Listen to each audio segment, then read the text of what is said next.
Students, आज हम करने जा रहे हैं लाभ हानि।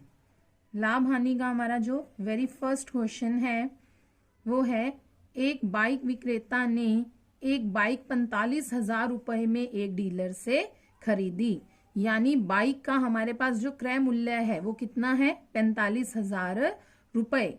और बाइक विक्रेता ने डीलर को उस बाइक पर 10% बिक्री कर दिया। बिक्री कर यानी टैक्स पे किया, कितना, 10%। तो अब हम क्या करेंगे, 45,000 हमारा क्रय मूल्य था, उसका टैक्स कितना है, 10%। फिर यानी हम करेंगे 45,000 का 10% निकाल लेंगे, वो वैल्यू इसमें ऐड कर लेंगे। उसके बाद डीलर से दुकान तक बाइक को लाने का खर्चा और मजदूरी कितना लगा, 500 रुपए। यानी 45,000 में खरीदी, फिर टैक्स पे किया और 500 रुपए उसने भाड़ा और खर्चा दिया। तो यानी ये जो सारी वैल्यू है टोटल, ये क्या बन जाएगा हमारे पास, बाइक का वास्तविक क्रय मूल्य। और उसके बाद व्यापारी ने बाइक ग्राहक को 54,000 रुपए में बेच दी। तो यानी बाइक का विक्रय मूल्य कितना दिया हमें, 54,000 रुपए। तो अब हमें बताना है कि व्यापारी को इसमें कितने प्रतिशत लाभ अथवा हानि हुई। अब हम इसे करके देखते हैं। देखो, सबसे पहले बाइक विक्रेता ने एक बाइक डीलर से कितने में खरीदी, 45,000 रुपए में। यानी बाइक का क्रय मूल्य कितना होगा हमारे पास, 45,000 रुपए। और उस पर बिक्री कर कितना दिया उसने, 10%। कितना दिया है, 10%। इसलिए 45,000 का 10% कितना आ जाएगा, 45,000 गुना 10/100 यानी 4500 रुपए। अब उसके बाद उसने क्या किया, डीलर से दुकान तक बाइक को लाने का खर्चा और मजदूरी 500 रुपए। यानी भाड़ा व मजदूरी कितना खर्चा लगा उसका, 500 रुपए। तो इसलिए बाइक का वास्तविक क्रय मूल्य क्या होगा हमारे पास, कि एक तो हमने जो बाइक को खरीदा था कितने में, 45,000 रुपए में। फिर हमने टैक्स दिया, कितना टैक्स पे किया, 4500 रुपए। और उसके बाद भाड़ा कितना लगा, 500। यानी ग्राहक को ये सब पे करने पर वास्तव में जो बाइक खरीदी उसने, जो उसका क्रय मूल्य बना वो कितना बना हमारे पास, 50,000 रुपए। तो हम लिख देंगे बाइक का वास्तविक क्रय मूल्य कितना है हमारे पास, 50,000 रुपए। तो अब देखो आगे, व्यापारी ने बाइक ग्राहक को 54,000 रुपए में बेच दी। यानी जो बाइक का बेच दी यानी विक्रय मूल्य, तो बाइक का विक्रय मूल्य कितना हो जाएगा हमारे पास, 54,000 रुपए। तो आपको देख के ही पता चल रहा होगा। देखो स्टूडेंट्स, बाइक का जो क्रय मूल्य था वो हमें मिला वास्तविक 50,000 और बाइक का विक्रय मूल्य कितना है, 54,000। तो हम जानते ही हैं कि जब हमारे पास विक्रय मूल्य क्रय मूल्य से ज्यादा होता है तो हमें हमेशा क्या होता है, लाभ। क्या होता है, हमेशा लाभ। तो लाभ का सूत्र क्या होता है, हमेशा विक्रय मूल्य माइनस क्रय मूल्य। तो विक्रय मूल्य कितना था हमारे पास, 54,000 माइनस क्रय मूल्य कितना है हमारे पास, 50,000। तो यानी जो हमें लाभ होगा वो लाभ कितना होगा, 4,000 रुपए। ये तो हमने निकाला है लाभ। अगर आपको निकालना हो इसके आगे, देखो उसने दिया है कितने प्रतिशत, आपको लाभ या हानि प्रतिशत भी बताना है। तो लाभ प्रतिशत अब हम निकालेंगे। तो आपको स्टूडेंट पता ही है, लाभ प्रतिशत जब भी हमने निकालना हो, चाहे हानि प्रतिशत निकालना हो और चाहे हमें लाभ प्रतिशत, ये हमेशा क्रय मूल्य पर ही निकाले जाते हैं। क्यों, क्योंकि जब हम कोई वस्तु को खरीदते हैं उसके बाद ही हम बताते हैं, उसको आगे बेचते हैं कि हमें लाभ होगी अथवा हानि। तो हमेशा ध्यान रखना कि जब भी आपको लाभ प्रतिशत अथवा हानि प्रतिशत निकालना हो तो वो किस पर निकलता है स्टूडेंट्स, क्रय मूल्य पर। तो इसका फॉर्मूला क्या होगा, लाभ प्रतिशत यानी लाभ बटा क्रय मूल्य इंटू 100। तो लाभ हमारे पास कितना है यहाँ पर, 4,000 और क्रय मूल्य हमारा कितना था, 50। से कोई फर्क नहीं पड़ता। लाभ बटा बाइक का वास्तविक क्रय मूल्य इंटू 100 यानी 4,000 बटा 50,000 इंटू 100, तो 3 0 से 3 0 कैंसिल, 1 0 से 1 0 कैंसिल, 5 दूनी 10 यानी 4 दूनी 8%, यानी कितने प्रतिशत लाभ हो गया उसे व्यापारी को? 8% का लाभ हुआ उसे बाइक को बेचने पर। Clear student? नेक्स्ट हमारे पास है सेकंड क्वेश्चन। ये वेरी वेरी इंपॉर्टेंट क्वेश्चन है स्टूडेंट। ये वाला क्वेश्चन अक्सर एग्जाम्स में पूछा जाता है, कई बार आया है, बीएसटीसी के एग्जाम्स में भी आया है और कंपटीशन के एग्जाम्स में भी ये क्वेश्चन अक्सर पूछा जाता है। तो क्वेश्चन देखो, एक साइकिल विक्रेता ने 2 साइकिल प्रत्येक को 3910 रुपए में बेचा। तो ध्यान से पढ़ना वर्ड को बेटा, 2 साइकिल प्रत्येक को, यानी हमें एक साइकिल का विक्रय मूल्य कितना दिया हुआ है? 3910 रुपए। और विक्रेता ने कितनी साइकिल बेची है? 2। तो हम लिखेंगे एक साइकिल का विक्रय मूल्य बराबर 3910 रुपए। तो हमारे पास साइकिल, चूंकि एक साइकिल का, इसलिए हमें कितनी साइकिल दी है? 2 साइकिल का विक्रय मूल्य क्या हो जाएगा? 3910 इंटू 2। इसको मल्टीप्लाई कर देंगे तो हमारे पास आ जाएगा 7820 रुपए, यानी 7820 रुपए में उसने दोनों साइकिल बेच दी। विक्रय मूल्य तो हमारे पास आ गया, लेकिन अब हमें क्या चाहिए? इसमें मेन, इसमें अब हमें निकालना है क्रय मूल्य। तो सबसे पहले हम देखेंगे इसका क्रय मूल्य। विक्रेता ने एक साइकिल, 2 साइकिल थी ना, तो पहली साइकिल को उसने 15% लाभ से तथा दूसरी को 15% हानि से बेचा। तो देखो स्टूडेंट्स, जो आपको अक्सर कंफ्यूजन होता है एग्जाम में, इस बात का होता है, बच्चे अक्सर ये बात सोचते हैं कि जब हमें एक साइकिल पर 15 का लाभ हो रहा है और दूसरी पर 15 की हानि हो रही है, तो 15 और 15 लाभ और हानि आपस में कैंसिल, यानी 15 और 15 कैंसिल, तो नो प्रॉफिट और नो लॉस। तो ऐसा बेटा नहीं है, आप इसको ध्यान से समझना। इसको कैसे करना है कि एक साइकिल को 15% लाभ, यानी हमें जो लाभ और हानि होती है, मैंने आपको पिछले क्वेश्चन में भी बताया था, वो किस पर होती है? क्रय मूल्य पर। तो हम मानेंगे, माना क्रय मूल्य बराबर 100 रुपए। क्रय मूल्य कितना है? 100 मान लिया, और उस पर लाभ कितना मिल रहा है? हमें लाभ बराबर 15%, यानी कितना हो जाएगा? क्योंकि हम 100 रुपए के पीछे निकाल रहे हैं ना, प्रतिशत लगा हुआ है, तो यानी कितने रुपए लाभ हो जाएगा हमारे पास? 15 रुपए। तो अगर हमने इसका विक्रय मूल्य निकालना हो तो विक्रय मूल्य कैसे निकलेगा हमारे पास? क्रय मूल्य में लाभ को जोड़ देंगे। विक्रय मूल्य बराबर 100 प्लस 15 बराबर 115 रुपए। आ गया हमारे पास विक्रय मूल्य। अब हम इस विक्रय मूल्य को यूज करते हुए हमने क्या निकालना है? पहली साइकिल का क्रय मूल्य। तो देखो, हमें पता है अगर हमारे पास पहली साइकिल का विक्रय मूल्य 115 है तो क्रय मूल्य कितना दिया हुआ है? 100। हम क्यों लेके चल रहे हैं 115 रुपए विक्रय मूल्य? क्योंकि हमारे पास पहली साइकिल का भी विक्रय मूल्य दिया हुआ है, और कितना दिया हुआ है? 3910। अब हमने इस 3910 के ऊपर उसका क्रय मूल्य निकालना है। तो हम क्या लिखेंगे? जब विक्रय मूल्य 115 रुपए है, यही था ना विक्रय मूल्य 115, तो क्रय मूल्य कितना था हमारे पास? क्रय मूल्य बराबर 100 रुपए। क्लियर? और अगर हमारे पास जब विक्रय मूल्य 1 हो तो क्रय मूल्य बराबर, ये बटे में चली जाती है ना वैल्यू, 100 बटा 115, जबकि हमारे पास पहली साइकिल का विक्रय मूल्य है कितना? 3910, तो क्रय मूल्य कितना आ जाएगा? 100 बटा 115 गुना 3910। अब हम देखेंगे कि ये कौन से पहाड़े पे जाएगा। तो इसमें ध्यान रखना, ये क्वेश्चन आज तक जब भी एग्जाम में आया ये एज इट इज क्वेश्चन आता है, तो इसमें आपको काटने के लिए ध्यान रखना है। बड़ी वैल्यू पे इजी कैलकुलेशन हो जाएगी, हालांकि हम छोटी वैल्यू से भी कर सकते हैं, पर बड़ी से हमारे पास कैलकुलेशन जो होती है वो आसान हो जाती है। तो ये 23 के पहाड़े पे जाएगा हमारे पास, 23 पांचा 115, और जब हम इसको काटेंगे तो हमारे पास आएगा 170।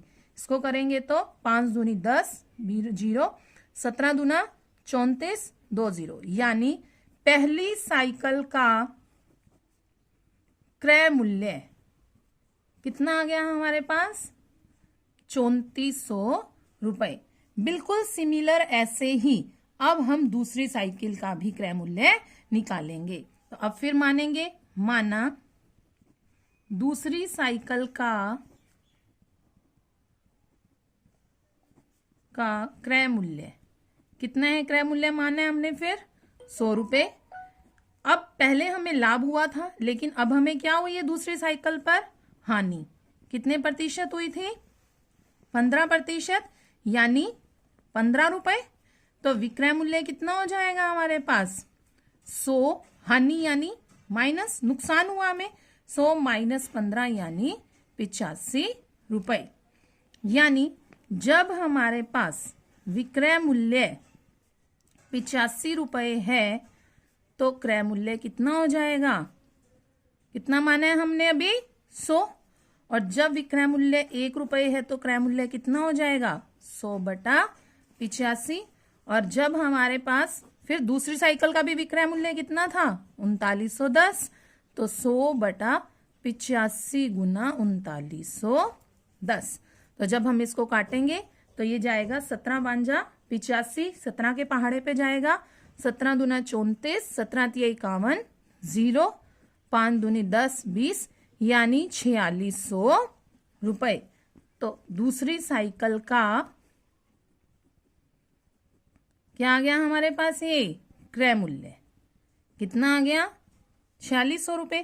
पहली का 3400 और दूसरी का 4600। तो अब हम लिखेंगे दोनों साइकिलों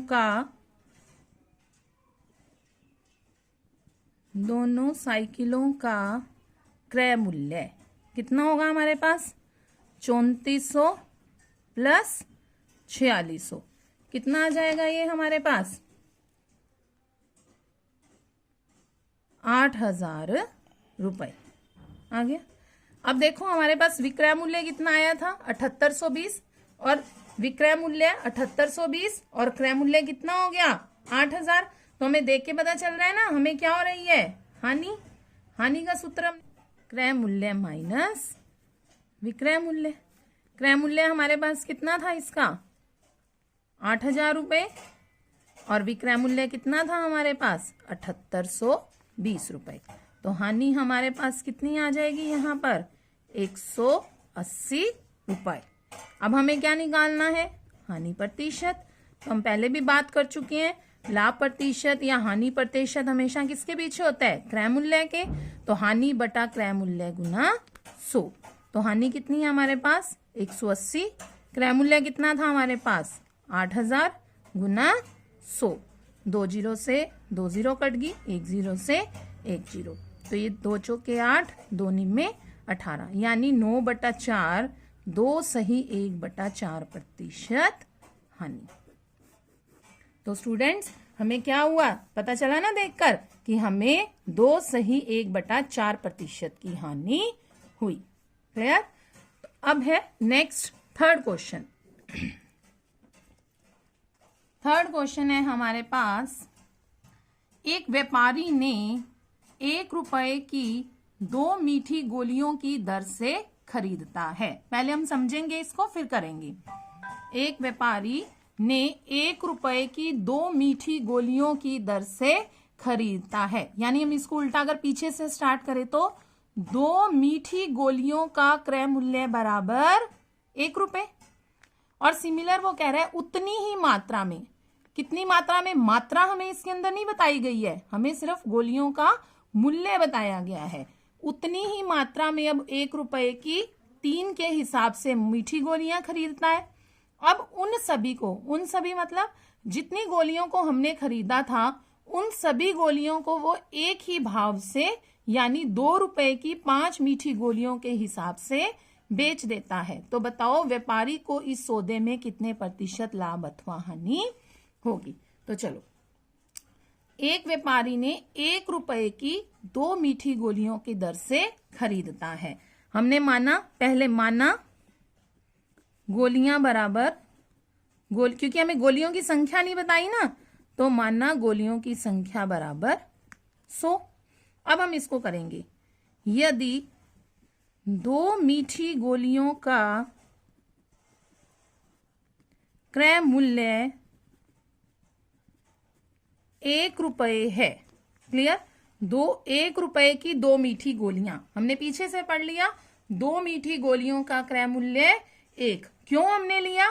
क्योंकि हमारे पास गोलियां, हमने अब मात्रा को मान लिया है, कितना है 100। तो 1 मीठी गोली का क्रय मूल्य कितना हो जाएगा 1/2। और हमने गोलियां कितनी मानी है, वो कहता है अगर मेरे पास गोलियों की संख्या 100 हो तो कितनी मात्रा आ जाएगी 50 रुपए। क्लियर, ये तो पहली बात। अब दूसरा वो क्या कह रहा है, उतनी ही मात्रा में, उतनी ही मात्रा यानी वापस कितनी गोलियां लेंगे हम 100 गोलियां। अब उतनी ही मात्रा में 1 रुपए की 3 के हिसाब से मीठी गोलियों को खरीदता है। यानी अब की बार उसने क्या कर दिया कि 3 मीठी गोलियों का क्रय मूल्य, गोलियों का क्रय मूल्य बराबर 1 रुपए। पहले 2 मीठी गोलियों का था, अब क्या हो गई 3। बिल्कुल सेम, 1 मीठी गोली का निकालेंगे तो 1/3। और उसने क्या कहा था, उतनी ही मात्रा, यानी अब हमारे पास गोलियों की संख्या फिर से कितनी हो गई 100। 1/3 गुना 100, 100/3 रुपए, यानी 100/3 यानी 33 सही 1/3 रुपए। यानी अब हमारे पास कुल गोलियों की संख्या कितनी हो गई, कुल गोलियों की संख्या 100 + 100 यानी 200 गोलियां। ठीक है, और 200 गोलियों का कुल क्रय मूल्य कितना आ जाएगा हमारे पास। पहली वाली गोलियों का कितना था 50, 100, और दूसरी 50, 100 का कितना था हमारे पास 100/3। तो हम एलसीएम ले लेंगे, लघुत्तम ले लेंगे 3। तो इसको करेंगे तो 150 + 100 यानी 250/3 रुपए, या फिर 83 सही 1/3 रुपए। क्लियर, ये तो आ गया हमारे पास गोलियों का क्रय मूल्य। अब हमारे पास देखो आगे क्या है, उन सभी को एक ही भाव, उन सभी यानी 200 गोलियों, उन सभी को एक ही भाव 2 रुपए की 5 मीठी गोलियों के हिसाब से बेच देता है। यानी 5 मीठी गोलियों का विक्रय मूल्य कितना दिया हमें, 5 मीठी गोलियों का विक्रय मूल्य बराबर 2 रुपए। 1 मीठी गोली का निकालेंगे तो 2/5। चूंकि अब हमारे पास गोलियों की संख्या कितनी थी 200, उतनी ही मात्रा बोली थी ना, तो हम कितनी लेंगे 200। तो 200 का निकालेंगे, 5 का 20 यानी 40, 40 दूना 80 रुपए। यानी विक्रय मूल्य आ गया 80 स्टूडेंट्स, और क्रय मूल्य कितना था 83 पॉइंट समथिंग, यानी 1/3, यानी पॉइंट में 3 पे आएगा 83.3। यानी क्रय मूल्य क्या हो गया ज्यादा, और विक्रय मूल्य क्या हो गया, विक्रय मूल्य कितना हो गया 80। तो हानि हो जाएगी हमें, हानि बराबर क्रय मूल्य माइनस विक्रय मूल्य। क्रय मूल्य कितना है हमारे पास 250/3, और विक्रय मूल्य हमारे पास कितना है 80। एलसीएम ले लेंगे 3, 250/1 हो गया, सोल्व करेंगे तो 3 8 24 यानी 240, कितना आ जाएगा 10/3, यानी 3 सही 1/3 रुपए। हानि कितनी हो गई हमें 3 सही 1/3 रुपए। और हमें निकालना क्या है हानि प्रतिशत। तो पहले भी हम बात कर चुके हैं पिछले क्वेश्चन में भी, हानि बराबर हानि बटा क्रय मूल्य गुना 100। हानि हमारे पास कितनी आ गई 10/3, और क्रय मूल्य हमारे पास कितना है 250/3 गुना 100। तो आप देख रहे हो स्टूडेंट, नीचे वाली वैल्यू है, ऊपर जाके क्या हो जाएगा उलट जाएगी 10/3, यानी गुना में कर देंगे इसको तो 3 गुना 200, 3/200 50 गुना 100। 0 से 0 कट गया, 3 से 3, 25 चौका 100। तो यानी जो हमें हानि होगी वो कितनी हो जाएगी 4% की हानि होगी। क्लियर।